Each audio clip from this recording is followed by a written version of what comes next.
Welcome to NXT 2.0, the anniversary. Is this NXT 2.0? Or did it change to NXT? You guys are going to have to leave the comments below to tell me, because as far as I can tell, it looks like they did, but maybe not. I don't know. I'm going to say this now. I will go through what I've seen, but I'm going to say this right now. Was this a great 1 year anniversary? No. No. I'm sorry. I don't know who booked it, but the only thing that was interesting was the first match and the last match. Everything in between could have been a regular episode of NXT. That's it. I'm telling you right now. The first match was very good. The last match was surprising. Everything else in between felt like a regular episode, and I didn't really feel very engaged. I'm just telling you. Let's go to the steel cage with the Creed brothers from Diamond Mine, if there is a Diamond Mine, and Pretty Deadly. Now, which one of those teams I like? I actually like Pretty Deadly, surprisingly. I'm not really, since I've seen the Creed brothers a couple of times already, they're a good tag team. But I don't feel them yet. I look at Pretty Deadly. They have personality. They're interesting. Doesn't mean the Creeds aren't something. But to me, right now, they need more development because they're great wrestlers. They just don't have the characters yet. They just don't feel it, at least for me. Maybe it's due to the fact that I've only been seeing this for barely a month. And they need more time with them. I just don't feel it. Very good match. We did get Damien. I believe his name is Demzel. I keep forgetting his name. Damon Kep. Keep forgetting his name. He came in and he chained up Julius on top of the steel cage because Julius was trying to get at him because he came during the match. We have the pretty... I know people are going to say it should have been the Creeds. But in actuality, I think Pretty Deadly is a better choice than the Creeds right now. At least for the moment. I do believe the Creeds need more development. If they're not working Robert Strom right now, because supposedly he's out due to the fact he's been injured because of what happened, I just believe they need more time to be the bun in the oven. That's just me. The next match, which I did not give a damn about, did not care at all. That was Lash Legends versus Haley. And I can't remember the team she's with that used to be the European champions, but many people are going to say, well, you got to remember her because she was with the kid from Connor's Cure. Yeah, that's important. I care about pediatric cancer. I care about kids being taken care of. But I got to tell you this. Was this match good? No. Both these women look sloppy. Now, I'm going to tell you this. The one between the two who look better in the ring wrestling would be Haley. I believe her name is Haley. Henny. Or Henny or Haley. I can't remember her name. Lash Legends is a big ass woman. Lash Legend has this. Lash Legend is like this. But Lash Legends is not that good in the ring. She talks great. But as a performer, you could tell that she is even more greener than Haley. Because when you look at her compared to a competitor, she had to sell. And she was sloppy at it. Very sloppy at it. She was sloppy. Either she didn't want to do it, or she just didn't know how to do it very well. Reminds me of Swerve Strickland. And the one time I saw him do it right, and that was with that match at All Out versus the Acclaim, who should have won. That's just how I feel. That's the only time I've seen him really do a good job at selling. Normally, he doesn't sell very well. And that is what I see from Lash Legends. Taking nothing away, she talks well. She's built like a brick chicken house. She's sexy. Other than those eyelashes, which suck. But you get my point. In the end, Haley won because of Connor's Cure. And the kid who's from Connor's Cure. I'm not being mean. I'm not. That's the reason why they did it. They brought the kid out to make it easier for her to win. That's it. It doesn't mean I'm saying pediatric cancer shouldn't be stopped. I'm just saying for what it was. Next, this match should have been left on a regular NXT. not the 1 year anniversary. Quincy Elliott versus a jobber. Within about a minute or so, maybe two, he destroys him. Did I see anything interesting from Quincy Elliott? You know what I saw? I know I'm going to get flack for this, but I do believe it looked just like it. Anybody remember Big Daddy V? Or better yet, Visceret? That's what you got with Quincy Elliott. Visceret, Big Daddy V. I'm sorry, that's what he reminds me of. At one point, Big Daddy V did a lot of the same thing that he did. The only difference between him and Big Daddy D is because he was more established. That people didn't like him when he was Visceret, when he went to Big Daddy D, and when he acted a little bit more flamboyant. Rest in peace. But I'm telling you right now, does he feel like him? Yes. Could he get over? That's going to take time. Because as far as I can tell, he's incredibly green. He does not have that type of personality like a Big Daddy V or Visceret. He doesn't have it. Yes, he did a Veda bomb. Yes, he did. Does not mean he's great. He's got to convince me. And he hasn't convinced me. Everyone might have been cheering for Quincy. Didn't help me. I don't play like that. You got to prove it. I don't care what everybody cheers for. No matter if he is good on the indies, I don't care. Next, let's get to the vid pack. We got like 2 vid packs for NXT 2.0 1 year anniversary, going from the very beginning when it started until the very end when it was the last pay-per-view. I say it was, both of them might have been at least 8 to 10 minutes for both. The first one, I lost track of how many minutes it was. I think it was over 6 to 7 minutes. They did a vid pack of everything that happened. That was easily more than a commercial. 5-minute commercial, that was at least 6 to 7 minutes easily. The second one was at least maybe 3 minutes. Did it convince me? No. Sorry. Yes, they have moments in there that people are going to remember that happened and culminated into Worlds Collide. Yes. But was it important for the majority of the beginning into the middle, nearing the end? No, because a lot of people didn't like NXT because when you look at the ratings of NXT compared to AEW, this was NXT 2.0 when it was taken over. This is Dynamite. Rampage was here to here. Somewhere around here. Most of the time, here. When it was NXT. When NXT 2.0 came, kind of like this, to sometimes this, to sometimes this. That's what we got. Whether you like it or not, that's what the ratings showed for a whole year. Going from here to hovering around here. Against Rampage, not Dynamite. Now, we had several vid packs. We had Cora Jade talking about why she came to NXT. We had Braun Breaker, who also had his moment to talk about what he went through for the entire year when he first started. Because he started right around the beginning of NXT 2.0.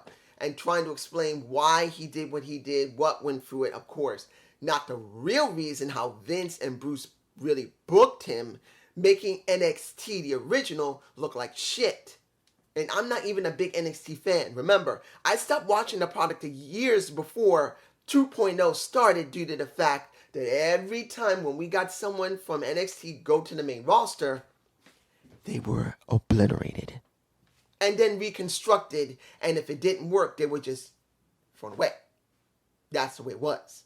So I am not an opponent of the older NXT because I knew what the end result was.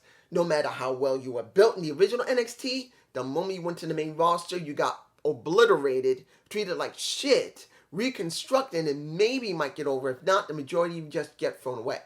Or sit in catering. That's how you work. So, to me, if I'm being honest, seeing Braun Breaker's rise through 2.0 isn't that impressive. It was designed by Bruce, it was designed by Vince before the end. Where, yes, some of it did work. We can see what Braun was going to become. He's not a bad talent. It's just the ones who were writing for him wanted a very special agenda. That's it. Now, we did get Madonna and him shaving. And Madonna talking about going after Braun and talking about going after Tyler. It was pretty good. I had no problem with it. Him getting cut and seeing the blood on his hand, that just shows how sadistic he is. And he didn't scream at the guy who cut him, who in the back, who's holding the razor, had his hand shaking a little too much. He could have made it a little less. But it was understandable. He's trying to show that they're trying to show this guy is so terrifying. He will terrify anyone, even if he's bigger than him. That's just how it is. I thought it was done pretty well. I'm glad to see that the NXT UK version wrestlers are actually getting good shine here. Even Tyler Bates has already stated that he saw the video recording, that he understands, and if you want to try and get the title, you got to go for me first because I want a rematch against Braun. So next week we're also going to get that. What else? What else do we need to talk about? I feel that the Cameron Grimes versus D'Angelo and Store. Is it Shoes? Stu. I can't remember the guy's name. That's Tony D'Angelo's stooge. I can't remember it. The 2-on-1 handicap match. Because he was supposed to get a partner. He couldn't find one. He says, well, there ain't nobody I trust but myself, so I'll do it. It was a good match. Not saying it was bad. It was good. But once Joe Gacy came out with, what was it? Joe Gacy came out with, I can't remember the name of his team. It's not Schism, but it's Demont. I believe that's the name of the tag team, Demont. And they're in the team called Schism. Seeing this makes you wonder, why did they do this here? Why couldn't they done it in the next show? I think it would have been more effective because it's supposed to be about 2.0, not about their feud, even though it's one of the more interesting feuds that NXT has right now. I'm just saying that it probably would have helped one of the other shows than this one because honestly, it kind of got buried in a lot of not very good matches. Honestly, it didn't need to be here. I'm just saying. In the end, Joe became the partner that he didn't want, and due to the fact that Joe did a blind tag, he helped to win the match. And Cameron's going, who? I didn't ask for you. And he's angry. And when the match was over, Joe grabs him and hugs him. And he's pushing him off, said, don't even touch me. I don't want you. And that's when all of Schism, Joe and Demont, I believe that's the name of them, basically destroy him. So not only does he have a problem against D'Angelo, he now has a problem against Schism. Now, what is he going to do? Is he going to go to Schism? Or is he going to go to D'Angelo so he has a better opportunity to face them? That's what's going to be the question. Will he do either one devil or the other devil? Which one do you think it's going to be? Now, here's a match where it wasn't a bad match, but I don't know why it was there. And that is Starks and, what is her name? Lyons versus Jane and Grace. I can't remember the names right now. I do recognize Stark very easily. Grace and James, I've only seen them once, and that was in the VIP pack. I have not seen them wrestle. I believe her name is Dakita Lyons. Interesting woman. She is athletic. She's thick as a brick chicken house. She's like this. I'm not saying that she isn't a MMA wrestler. Well, let's say she might have been MMA. I don't know. I didn't check her. I don't know how long she's been wrestling. She might have been wrestling for quite a while. I have no clue. She's interesting. Not because she got a big pair of tits and a nice ass and she's a blonde. She just seems to be interesting. Out of all three women, she's got more character than all three of them. So it's kind of interesting to wonder. Now, Grace, her boobs are just as big. She's just as curvy. But when I look at her, she almost looks like a Valley girl. And then when it comes to James, she's trying to be the pretty much the corporate. She needed her partner out there. She needed the woman that was supposed to be her secretary to come out there as well. Because that's what she needed. As a woman of corporate background, she should had already thought not one step ahead, not two, but 5 steps ahead. So she should have had her assistant there to make sure that if something goes wrong, you got backup. And having Grace there didn't help. I believe her name is Grace. In the end, the faces win. I wasn't too surprised. But I'm going like, you got three women who, one is supposed to be a model, like sort of model Valley girl. You got one who's supposed to be corporate and she doesn't have any type of assistant. You got one who's supposed to be an MMA star, which is supposed to be Starks, but she doesn't really feel like it. She doesn't feel legitimate, even though she has the skills to be legitimate. And then you have Nikita Lyons, who has a curvy body. She has some type of character and personality that the people do react to, because they were reacting to everyone, bad and good, but they reacted to her the most.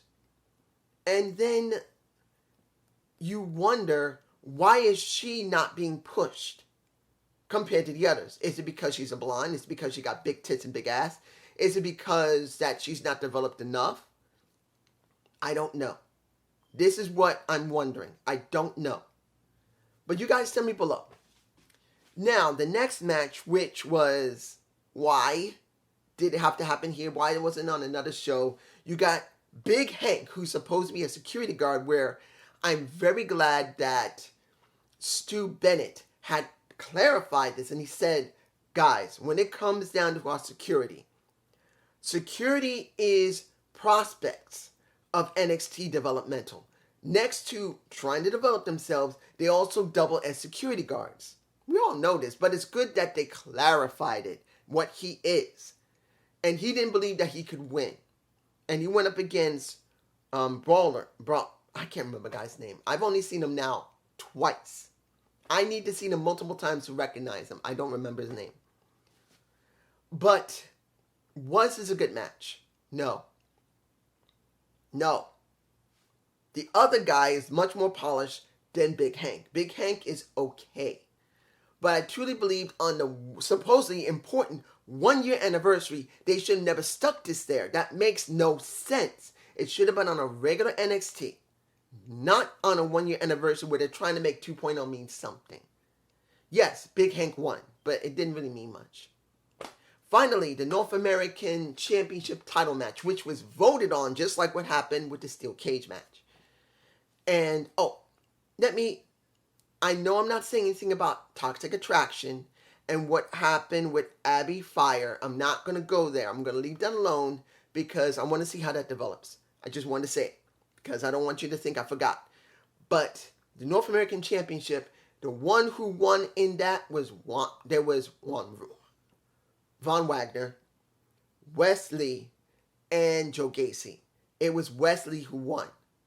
So Carmelo Hayes and his partner Trick decided, we don't want this. We had no rights to anything that the people voted for. So we're going to take the one that people voted for. And they wiped him out. He's done. So they thought when they got in the ring they'd be safe until so. So we got Solo Sequoia coming out, who was already in Clash of the Castle. So you're thinking, oh, is he really working for NXT? Or is he going to work NXT and SmackDown? Because when you see this match, you're wondering, well, Solo Sequoia, he is now a SmackDown wrestler. He's now working with his older brothers and his cousin. And you wouldn't think he'd be coming back here to NXT. He's done. No.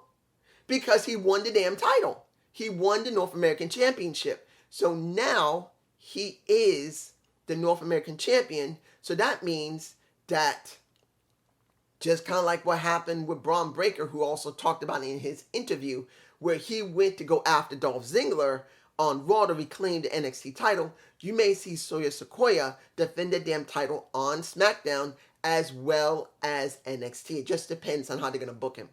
If they're smart, they'll book him the same. Wherever match he has, yes, on the main roster, he's going to be saved by his brothers. But on NXT, he'll be able to do it himself. I think that's what's going to happen. He's a heel on the main roster and somewhat a badass. And on NXT, he's going to be nothing but a badass. So he will be badassery here and somewhat badass there, where he'll be saved by his cousin and his brothers. That's where I think he's going to be booked. And the last thing we got was, and I'll probably use it as a thumbnail, we got a talk from Shawn Michaels, the Hall of Famer. Not saying that he's currently the head of creative of NXT or NXT Europe, as it's going to be booked eventually and is going to be merchified and everything else. We got Shawn Michaels saying that NXT will never be forgotten. NXT is the place where the future is now, where we see what the future will become, but they're here. They're ready. They're building themselves. And for the ones that, and we're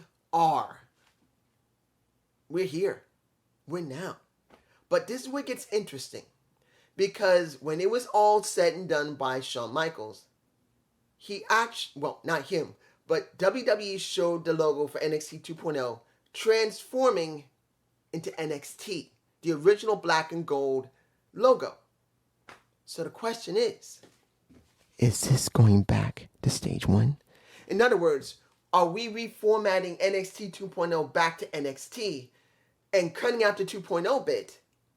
That's going to be the question. I do not know. That could have just been where they wanted to show where NXT 2.0 came from what it is now to what it was.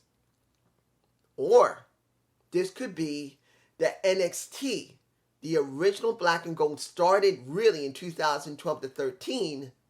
Most people say 2013 to 14. I say 2012.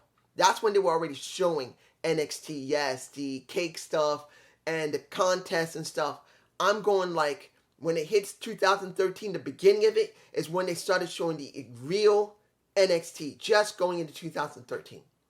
From 2012. They're transitioning from those who went through those stupid competitions into NXT. That is where I'm seeing it. I'm seeing 10 years ago, not 8 or 9. I'm seeing it 10 when it started and when it transitioned from being something funny to competition, like little competitions and having the Miz with Bryan Danielson and everything, to what it is known now. So I don't know. This could be the reboot. It could be. I'd say reboot. I think the reason I'm botching here is because I don't want to make people think that NXT, the original, is back. Because there's no way of knowing if it is. If Triple H has finally had enough time, because remember, Paul Levesque, Triple H, is doing talent relations. He's doing creative. He's handling NXT. Well, he's supposed to handle Raw, SmackDown. He's also supposed to handle NXT. And he also supposed to do 1 or 2 other things that is very complicated. He's got at least 5 freaking jobs to do. He's doing all of what Vince was doing. The only thing he's not doing is running the damn company. That's what Nick and Stephanie are doing. But everything under that it revolves around how the company, the wrestling company, is working when it comes to production, when it comes to the talent, when it comes to talent relations, when it comes to the creative aspects of it, when it comes to merchandise. I believe he covers the merchandise as well. When it comes to the live events, scheduling the live events, when it comes to finding the best places, I do believe he's also involved in that. When it comes to the venues, if he's partially involved or totally involved, he's got over 5 jobs he's doing. So I don't know how far they got him going. But if he's now doing something about NXT, if I was him, I'd reboot that damn thing back to NXT and cut out 2.0. That's what I would do. But it's going to depend on a couple of factors. One factor would be if Nick and Steph say yes. Because there's a good possibility that they're selling more merch in 2.0 than they expect. And if people like the 2.0 merchandise, they may not get rid of it. And they may not reboot back to the original NXT. They may just keep it like that. Or they may say, we're not getting very great merch from this. It's not working. Reboot it back. It was getting more merch when it was NXT. So this could be it. I can't tell you which one. But I will say this. Whether it's a reboot or not, people are going to think it is. Because when they went from 2.0 back to the original one, that old logo, people are going to think that this could be a reboot. I can't tell you yes or no. If it is, fine. If it's not, fine. It just depends on if Bruce and his creative team is working on it, or if it's Triple H whose creative team is working on it. Because if Bruce is still involved in NXT's creative, it's not going to be much any. Look, the show was barely passable because they should have made it mean more than anything else. They have no star power due to the fact that 2.0 was based on trying to bring in new people who were not ready yet. It would have been better if they brought the old original NXT people back again to make it feel more important. But that's just me. Peace.